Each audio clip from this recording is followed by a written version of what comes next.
It's been a pleasant journey so far on the Hardcore Iron Man, but the YouTube channel has doubled in size since the last episode and it seems wrong not to share the adventure so far. This video is going to briefly recap the expedition we started 7 months ago. Episode 1. We ventured into the wilderness after hearing of fabled iron bars. They were said to be lurking in the depths of these barren lands. These iron bars were then infused with the blurite we'd mined to finish our first quest of many. With our newly acquired smithing level, we made ourselves an iron axe to start our woodcutting career with a later plan to make money fletching those logs we would cut.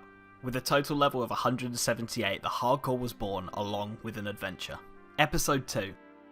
Our first taste of gold was sitting in our bank just waiting to be fletched, but before we could do that we had to venture past the White Wolves, and a young hardcore Iron Man by the name of Hardcore Chili had just lost his status to a sister wolf pack. I didn't want to go all guns blazing and chili this up. Classic example of a shanter by me there. Luckily these wolves seem to be more tame than their northern sisters and we made it to the pleasant seaside town of Catherby. Just outside lay a lush flax field waiting to be spun into bowstrings. Gillinor had recently recovered from what they refer to as the God Wars, and so almost everyone bears arms. Thanks to this there was no issue selling hundreds of bows to the local general stores. Each bow sold added to our growing pile of gold, opening up more and more opportunities for our recently forged champion. Gold is great, but in the back of our minds we knew levels were going to keep us alive, and an excellent way to get these life-saving levels is to complete the Waterfall quest. With a few other quests completed, we finished out the day cutting willows and ending with these stats.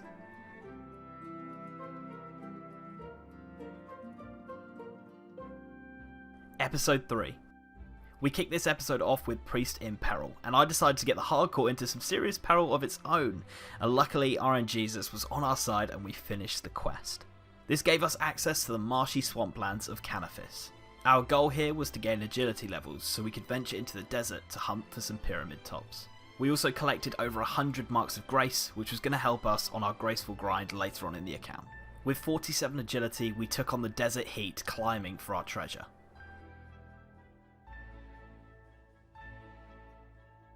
Episode 4. Not too much happened in this episode as we were just gaining levels so we could complete the Ardy diary in the next episode, but we made around 100k by training agility and AFK'd some fire giants for mage XP. We were closing in on 500 total level. Episode 5. AFKing the fire giants had been a godsend as we got ourselves a rune scimitar, our current best in slot weapon. We also finished off our achievement diary rewarding us with an Ardy cloak 1.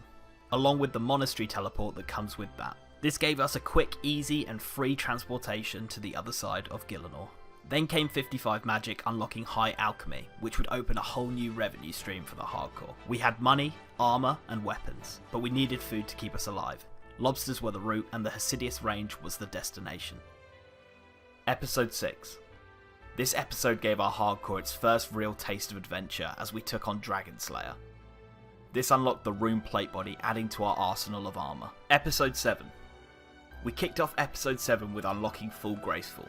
We then took on the fairy questline and unlocked the fairy rings. With fairy rings, the Ardy cloak and Graceful, getting around the world was much simpler. We finished the episode with 735 total level and the account was really coming on. Episode 8. From all the basic Slayer we had done, enough ensouled heads had been gathered to get ourselves 43 prayer. This unlocked protection prayers and the ability to take on tougher challenges. The plan now was to get 38 herblore to unlock the ability to make prayer potions. Unfortunately this meant farming would be necessary, a skill I despise. Episode 9. We had been doing everything possible to speed up the herblore level, from farming to quests. And one small favour got us past our goal and all the way up to level 40 herblore. We could now make prayer potions and so took on Monkey Madness 1. Monkey Madness was relatively stress free, except for when I teleported into the final boss and lost connection as soon as I clicked it. Luckily this didn't end in a death and we got Monkey Madness done. We now had a new best in slot melee weapon, the Dragon Scimitar. Episode 10. Episode 10 was filled with gear upgrades. We went ahead and got ourselves a fighter torso for a nice strength bonus. After this we went and unlocked the Dorgeshan crossbow as we needed it to speed up our range training. And seeing as it's in the same questline, we went ahead and completed Death to the Dorgeshan so that we could steal from the ham stores and grab ourselves a ruby amulet to be turned into a strength hammy. Episode 11. This episode was a grindy episode as we got 65 attack and strength to enter the Warriors Guild. We then spent the rest of the episode grinding up to our Dragon Defender, which we finally got. Episode 12. This episode saw us start the first few quests in Recipe for Disaster, letting us unlock Mithril Gloves. With those and the Iban staff we'd recently unlocked, it was time to go and pay the Barrows brothers a visit and see if we could get our first Barrows piece. Each trip was going well, we had no problems to report, no good loot either, and I got too comfortable and thought I could tank Darroch.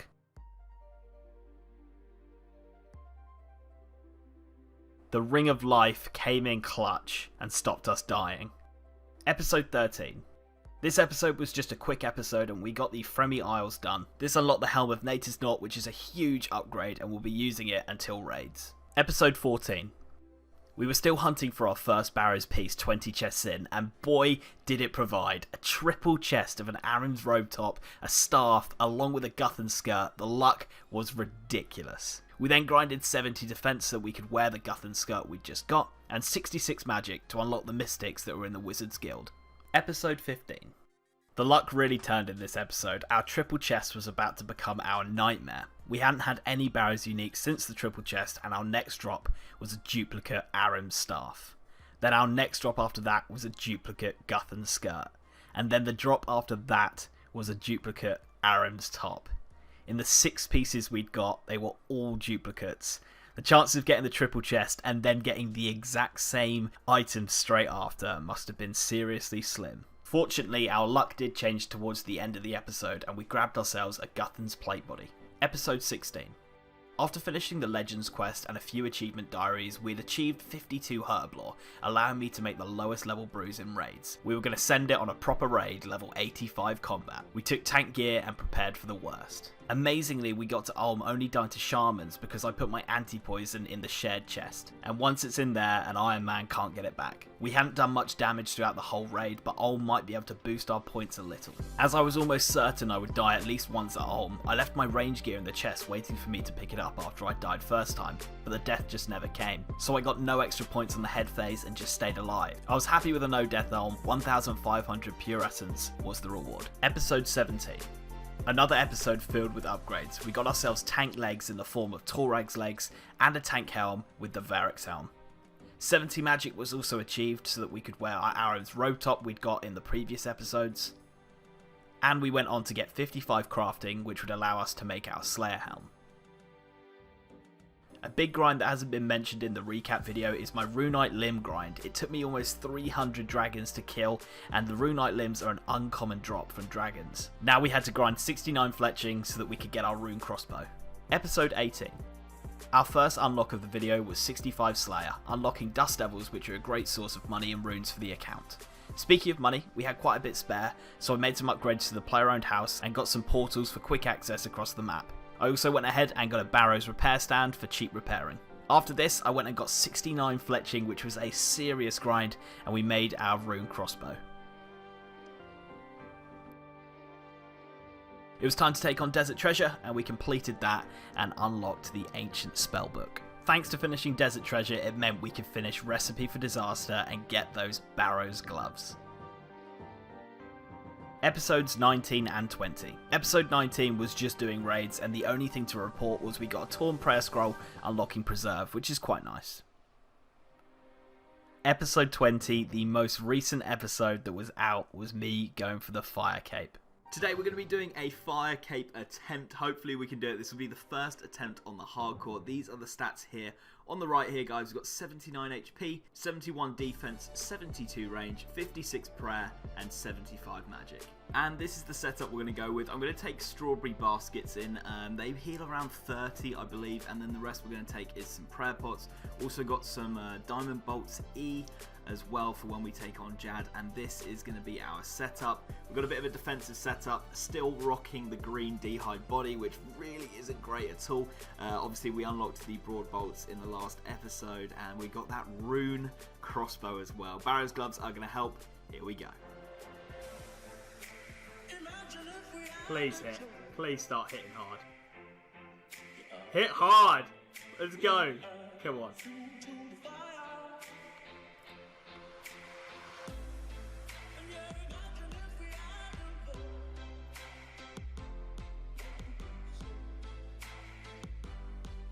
Surely we got this now. Surely. Surely we got this. We got enough prayer. Just don't fuck it up now. Just don't fuck it up and we're good. One more hit. One more hit. There we go! Yeah, boys! Fucking hell.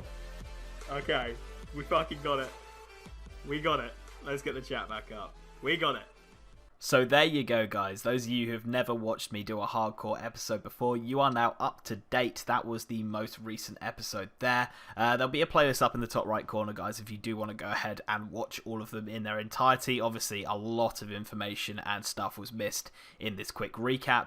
So if you do feel like going through, the playlist is up in the top right corner. Give that a click and you'll be able to watch through all of these. But you're now up to date, guys. We should be uploading hardcore once a week, I would say. So yeah, hopefully you guys are going to get on board with this. This video took so long to make, so I hope you guys get on board and enjoy it. And yeah, I'm looking forward to continuing the hardcore. Thank you so much for watching, guys, and I will catch you all in the next video. Just a quick shout out to everyone who supports the channel: Domyo Nono, Tian, Brosa Potato, Martin Plokudson, TOL Riptide, Zed Punishment 902Z, Jake Schultz, Hello Cassia, Alan Oldson, The Bearded Jake, Jake Campbell, Rickstar964, Jordan Thomas, Jake Wilson, OG Anku, JCK UK, Fred Smith.